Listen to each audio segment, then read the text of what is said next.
बे बाथ्राखौ खोनानो मोन्दों दिनै नोंथाङा गोनांथार खौरांगिरि मेलखौ माबोरै आं बे फुं समाव बयबो बिटिसिनि रायजो राजाफोरनो आंनि खुलुमनाय जासिग्रोबाय।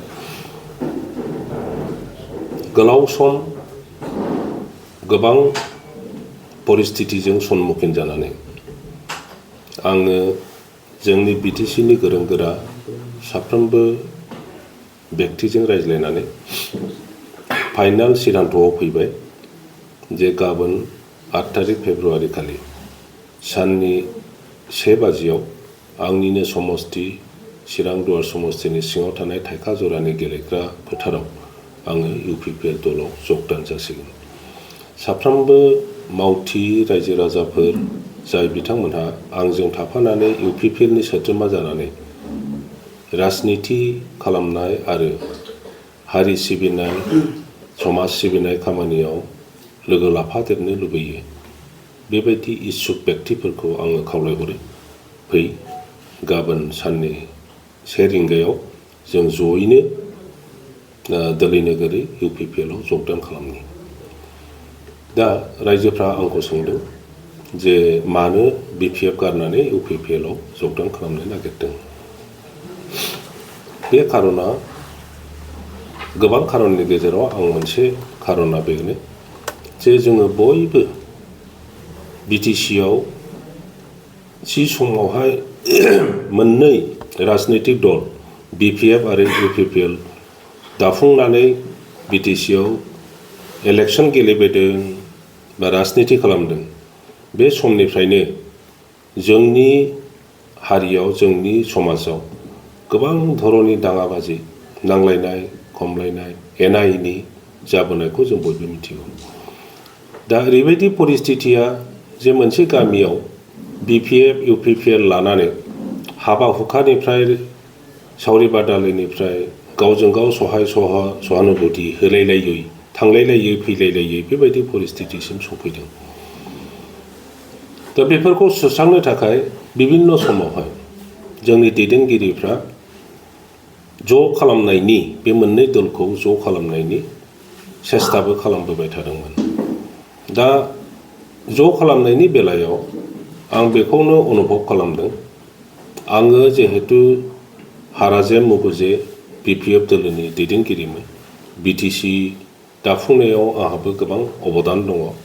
हाग्रामा महिलारि बिथांनि दैदेननायावनो जोङो राजनिति खालामबोदों आरो दासिमबो आङो थांनाय खैदिन आगोलाव आं जि रिजिगनेसन लेटार होबाय बे समसिमबो आङो बिपिएफ दाबो आङो गुबुन दोलोनि नंथ'आ दिनैनि दिनाव खारन गाबोनसो आङो जगदान खालामगोन। बे समसिम आङो बिपिएफनि सासे दैदेनगिरि हिसाबै समग्र बिटिसिनि राजनितिखौ आङो पर्यालसना खालामदों आरो बेनि गेजेराव आङो अनुभब खालामदों जे दिनै नङा गाबोन नङा बा बबेबा मोनसे समावहाय जोङो ज' जाथारनांगोन आरो ज' जायागौ माने जोंनि हारिनि जि थामोनथा हारि दाफुंनायनि जोंनि जि सिन्ताधारा बेयो आधुरा जागोन। जोंनि जि समस्याफोर बे समस्याफोरखौ समाधान खालामनायनि राजनैतिक दलफ्रा बिभिन्न कार्यसुचि लानानै खामानि मावो बिभिन्न प्लेन पलिसि आइडिया बेफोरनि खोथा शेयार खालामलायो। नाथाय मोननै मोनथाम दल थानायलाय मोनसे दलनि सिन्ताधाराया दस्रा आरो बबेबा मोनसे दलनि सिन्ताधाराया दस्रा जानानै जोंनि गेजेराव आरो गावसा गावसि जानानै दिनैनि जि राजनिति परिस्थिति बेखौ जोङो सन्मुखीन जानांदों। आं दा ओंखायनो गोदान मोनसे आसा लानानै आरो समग्र बिटिसिनि रायजो राजाफोरखौ धर्मालम्बी जोंनि गुबुन गुबुन धोरोमनि सुबुंफोर गुबुन गुबुन भाषानि सुबुंफोरखौबो जयै लाफानानै मोनसे गोख्रों राजनैतिक खालामनो थाखाय आरो बिटिसिआव स्ट्रं मोनसे राजनैतिक आबहावा माने स्टेबल पलिटिक्स लाबोनो थाखाय आङो खामानि मावनो ओंखारदों जेन' बिटिसिनि दैदेनगिरिफ्रा बिटिसिनि पलिटिक्सआ गुबुन जायगानिफ्राय नारसिनजानाय प्रेसाराव खामानि मावनाङा आरो बेखौ आङो सम्भब नुदों जे आं अपेनबो बुंगोन जे BPF-आव कालेक्टिभ अपिनियन जाया, BPF-आव कालेक्टिभ डिसिसन फैया, बेनो बयनिख्रुइबो देरसिन दुर्बलता, उइकनेस BPF-आव। बेराफारसेथिं UPPL-नि दैदेनगिरिफोरजों रायज्लायनानै आं बेखौ उपलब्धि खालामदों बिसोरो बांसिन गणतान्त्रिक सिन्ताधारा आरोबाव इनक्लुसिभ माने बयखौबो लाफानानै साननाय मावनायाव बिसोरो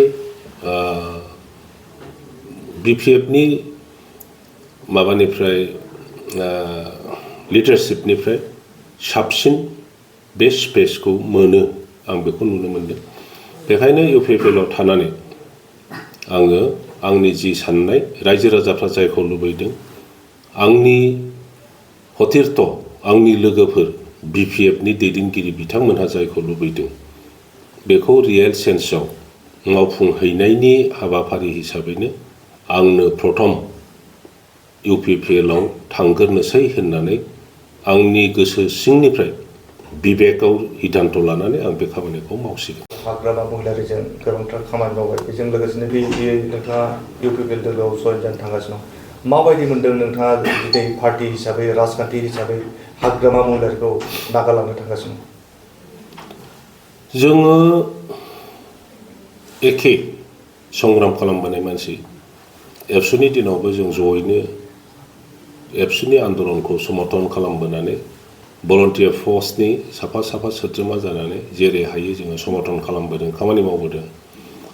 बे समावहायबो जोंनिनो गोबां लोगोफ्रा जोंनि साखाथियावनो गुलि जादों, थैनांदों, किन्तु जोङो बोरैबाबा बासिनानै थालांदों।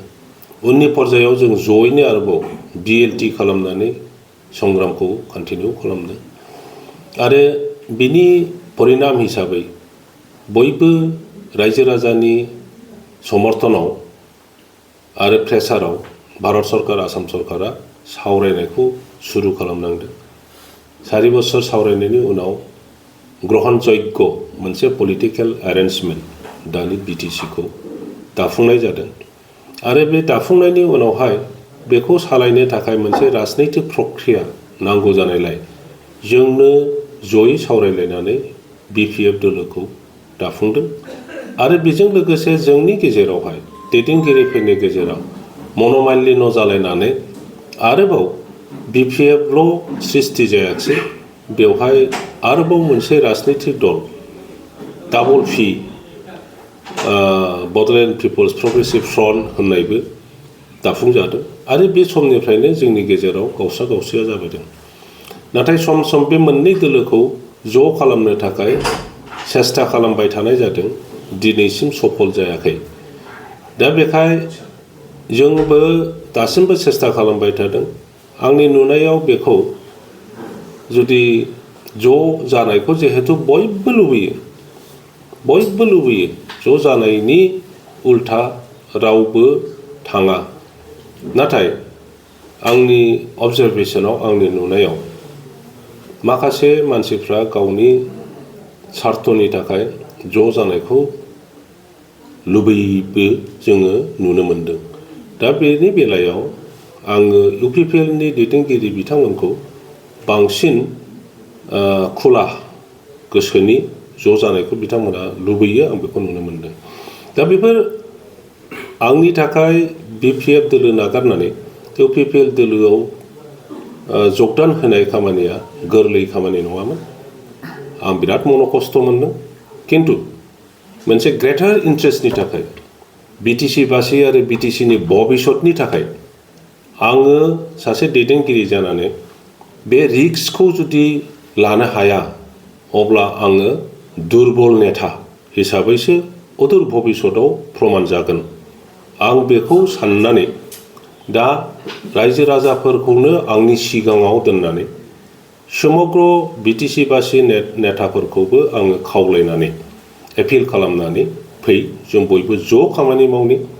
आगोलनि उननि समग्र जोङो सौदावबोनाय परिस्थिति, बे परिस्थितिफोरनि जाबोबाय थानाय जि जोंनि मोन्दांथि बेखौ नायनानै बयबो सिद्धान्तआव फै जों ज' थानो आरो इउपिपिएलआ जदिअबा जोंनि अपोजिसन दलमोन बे जोंनि गेजेराव मन'मालिन्य जालायनाय आर्गुमेन्ट काउन्टार आर्गुमेन्ट जालायनायफोरखौ बावजोबलायनानै जों इउपिपिएलआवनो ज' थानानै जोंनि भबिष्यतखौ निर्णय खालामनायनि मोनसे गोदान प्रक्रिया आरम्भ खालामनो आं बेखौ खावलायो। सार नोंथाङा गाबोन जयेन जानो थांगासिनो दङ नोंथांजों लोगोसे दोलोनि साबसे हेफाजाबगिरिफ्राबो आं गुबुन जायगानि रावखौबो आं लेंहराखै आङो आंनि जि समस्ति बे समस्तियाव 11टा प्राइमारि कमिटि दङ बे 11टा प्राइमारिनि गेजेरावहाय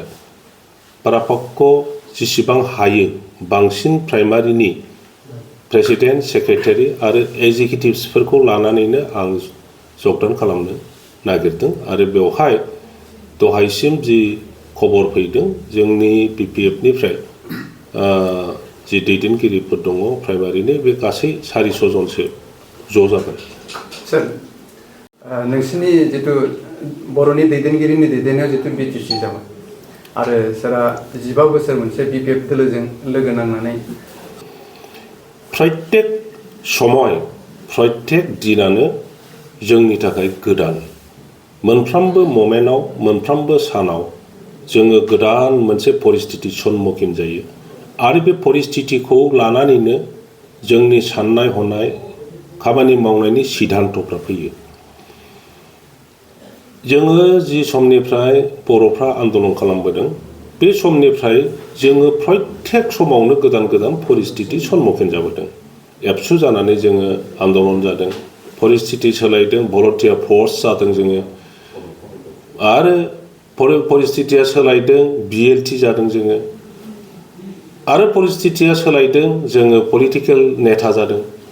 दा दिनै ओरैबायदि परिस्थिति फैबाय जे बिपिएफआव थानानै नोङो जि खामानि मावनो हागोन बेखौ एसे लिमिटेशनखौ नुनो मोनबाय।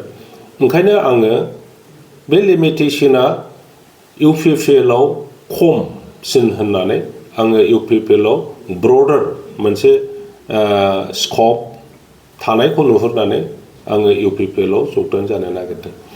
रायजो राजाफोरखौ आं बेखौ खावलायनो लुबैयो सोरबा सोरबा बुङो जे बिपिएफ नागारनाय माने बिट्रे खालामनाय बायदिसिना जाथिनि माने खामानि मावनो नागिराखिसै बायदिसिना खोथा बुङो। बिपिएफआव थानानैल' जाथि सिबिनाया सम्भब नामा?